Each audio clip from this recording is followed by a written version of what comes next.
Good morning to Ameya Pawar. You're the 47th Ward Alderman and you are an Illinois gubernatorial candidate. How are you doing? Thanks for having me. I'm doing great.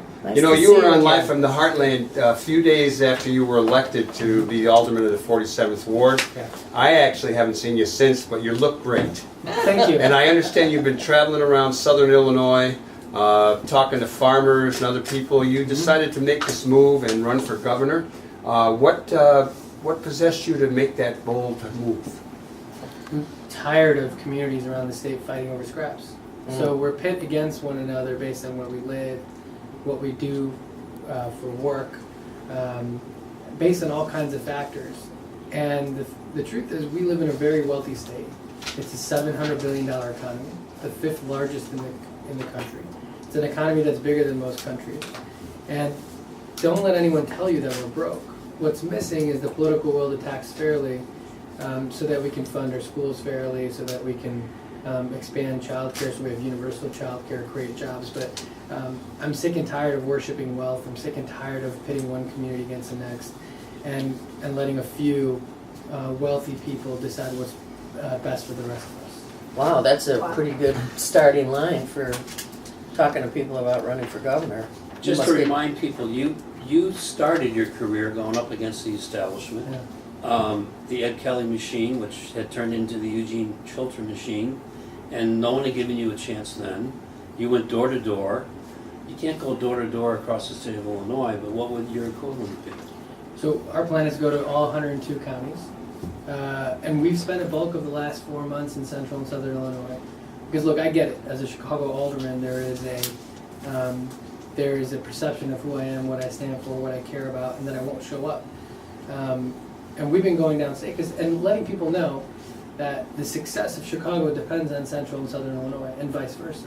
You know, LaSalle Street, the commodities that get traded there, they're grown somewhere. They're grown on a farm. And so the success of our traders is based on our farms doing well and vice versa. We're connected. Don't let anyone tell you that we're not.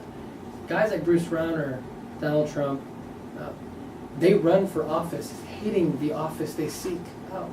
How many people say they're CEOs in the private sector and apply for a job to be a CEO of another company but hate the company they want to represent? I just don't get it. In your decision to visit all these counties, were you at all inspired by a former Governor Walker, who wasn't he the guy that walked across the state way back? You know, he did. You know, before going to prison.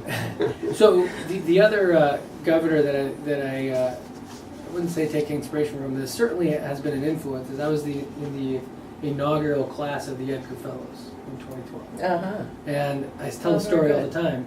Governor Edgar took all of the fellows, 40 of us, from Chicago, from central, southern Illinois, in the public sector, private sector, to a working farm. And we toured the working farm, and then we came to a stop, and he turned to all the Chicago fellows and said, you know, for those of you from Chicago, your markets don't survive. LaSalle Street doesn't exist without what gets produced on this farm. And then he turned to everyone else. He's like, and for those of you that are not from Chicago, you can't complain about the CTA and other major infrastructure improvements that happen in Chicago, because if Chicago can't get people around, if people can't get to work, if the third largest city doesn't see investment, well then we're in trouble downstate as well.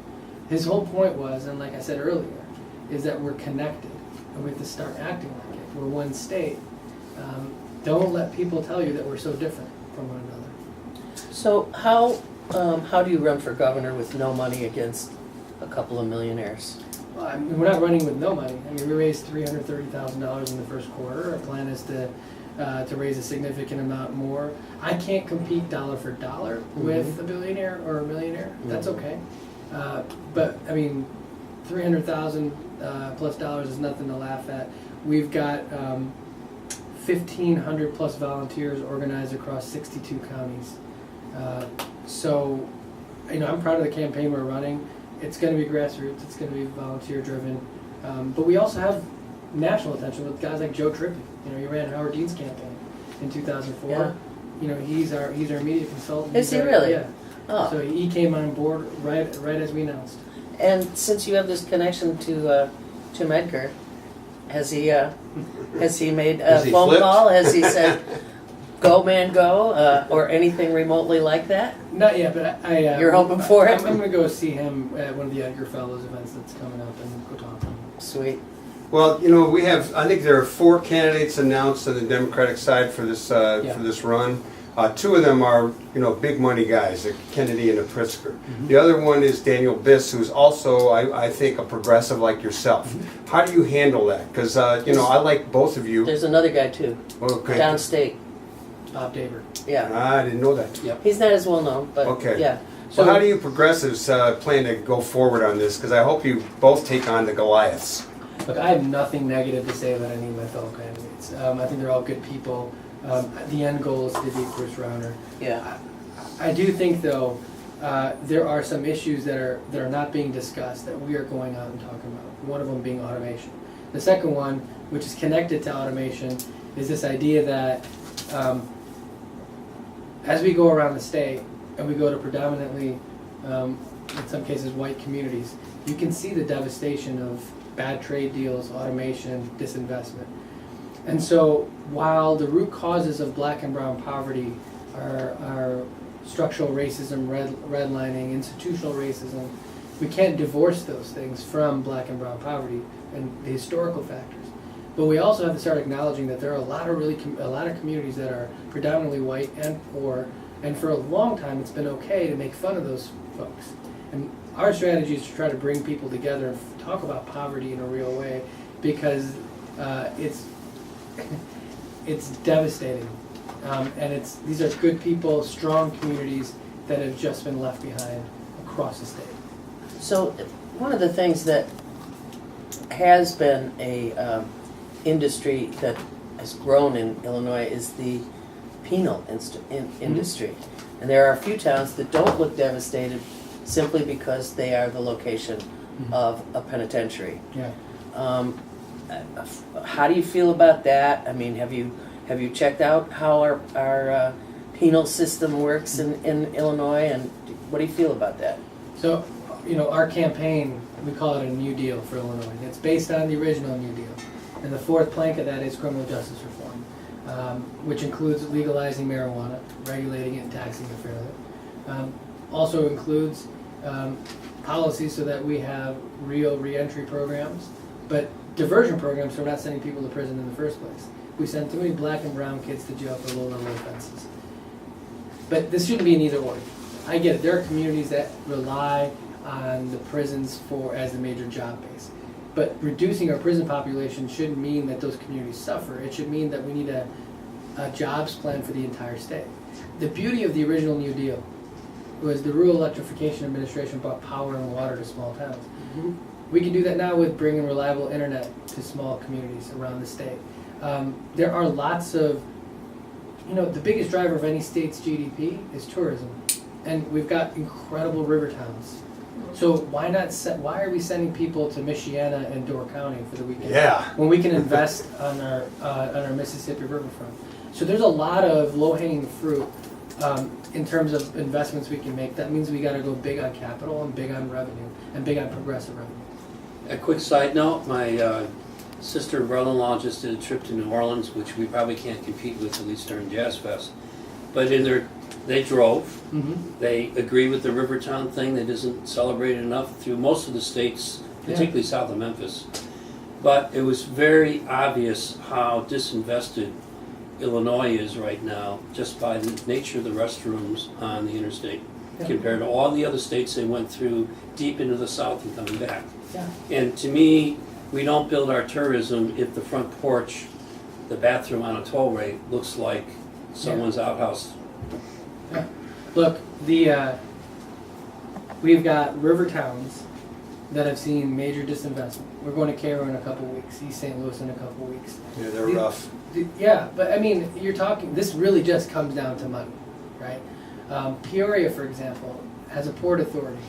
The river doesn't freeze in the Illinois River, so you can have an intermodal facility there, improve the locks and dams, and that doesn't have to come at the expense of ecological wildlife restoration. These are all things that we can do together, and these are major projects that put people back to work for a long time that pay a solid wage, and you can revitalize communities across the state by going big. And that's what we did after the Depression.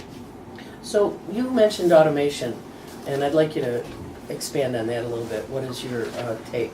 So, self-driving cars and self-driving trucks are less than 7 years away. Yeah, but they scare the bejeebers out of most people. They do, but there's a lot of money to be made, which is why they're coming. And so look, a truck driver makes a solid wage, $50,000, $60,000, $70,000 a year. That person, primarily men, middle-aged men, are going to be replaced by a computer. And then there'll be a person in the cab with the computer driving the truck, but that person's not going to make 50 or 60 grand. They're going to make $10 or $11 an hour at most. So now, as a society, Makes me feel even less safe in Well, the future. I think what's going to happen is we have to decide as a society that do we really just want really cheap products, or do we value human productivity and making sure that people feel like they can provide for themselves? Now, this is coming.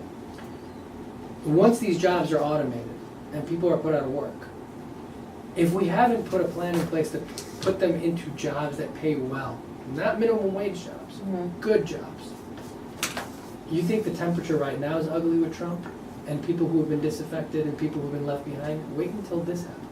So my point is we need to have a transition job program, and that's why you got to go big on capital and infrastructure. Because asking a 50-year-old trucker to go to community college for 2 years to be a computer programmer is a non-starter. Right, Because they need to. We've provide, seen it. They need to provide for themselves. right, right. They need, and so my point is, automation's coming.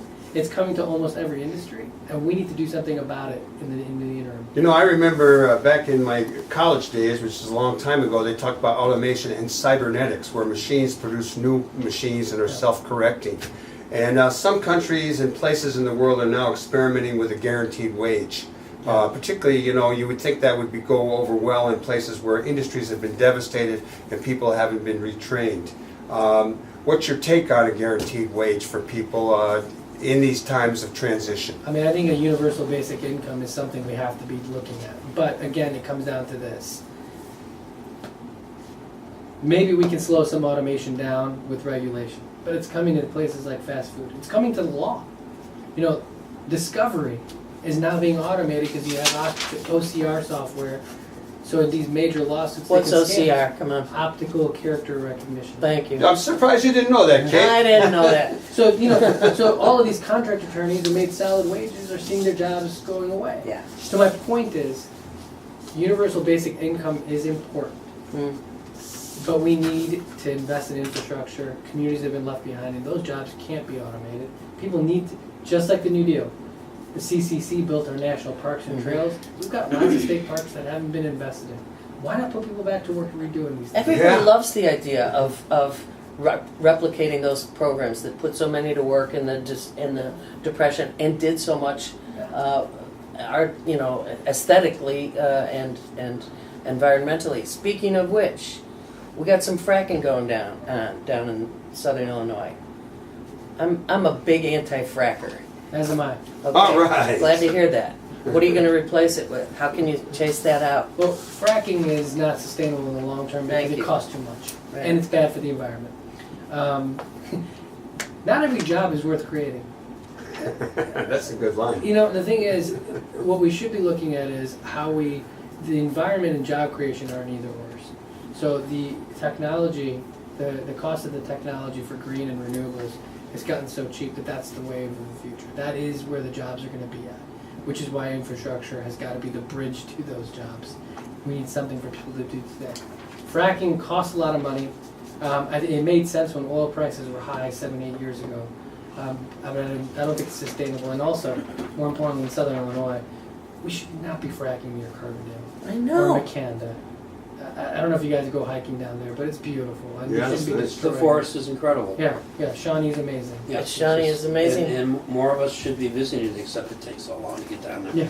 But, so you've raised several times how the fifth richest state in the country isn't taxing fairly and not taxing enough. I think it's not fifth richest. It's the fifth biggest economy. Yeah. Big difference. But go ahead. How do you move the agenda, which has been stalled on not doing any significant revenue reform? How can you run for governor calling for de facto a tax increase, or are you talking about it in a different way? No, I'm very unapologetic about the fact that we need to raise revenue. Unapologetic about the fact that the wealthy need to pay their fair share. But also, I use my dad's experience as a way to provide some perspective. So my dad was born in India under British rule. What's important about that is that the British were few and wealthy, and the Indians were many and kept poor. And the British, to keep power, divided Indians by where they lived, the religion they practiced, what they did for a living, etc., etc. How is that any different than what's happening here in this country? We're not under colonial rule. There's not physical violence, but guys like Bruce Rauner are committing economic violence by dividing us against one another. A little bit on Chicago. Yeah. Is Rahm survivable? Can he overcome the Laquan video and the fiscal mess that we still have? I think that's entirely up to him. I think if he doesn't do police reform and the contract isn't taken care of properly, I think he's got a really tough road ahead of him. In Chicago, we do have a progressive caucus, and I would have thought you would have been involved with that. Maybe you were originally. What's your take on the ascendancy, I believe, of the progressive caucus and where they're at, and what your thoughts are? So, I was a part of the Progressive Caucus in my first term. Bob Fioretti and I just didn't see eye to eye in lots He of turned out to things. be pretty much a flip-flopper guy. So it just made sense that we parted ways. But in the second term, I worked closely with John Arena and Scott Wagasback and Rod. I'm supporting John in his efforts to bring affordable housing in his community. He's doing, truly, it's not only admirable, it's brave what he's doing in the 45th Ward right now with 5150 in Milwaukee. So that was that first term. I'm not running for a third term in city council, regardless of what happens. So we work well together, and so there's no ill will or any bad feelings with us. Well, it's been great having you not only on the show, but as the alderman of the 47th Ward. If you're not going to run, do you have anyone in line for that? Is there anyone you know who is emerging? I'm not going to put my thumb on this. People deserve, and the community will make a good decision. I don't need to make it for them. No, you certainly made it a much more progressive community. Thank you. Thanks an awful lot for coming on Live from the Heartland. Thank you. You have a great interview, and we look forward to seeing you again. I'm sure we Anytime. will. Thank We'll you so continue to much. follow your trek around the state. Thank you. Thank you. Thank you so much.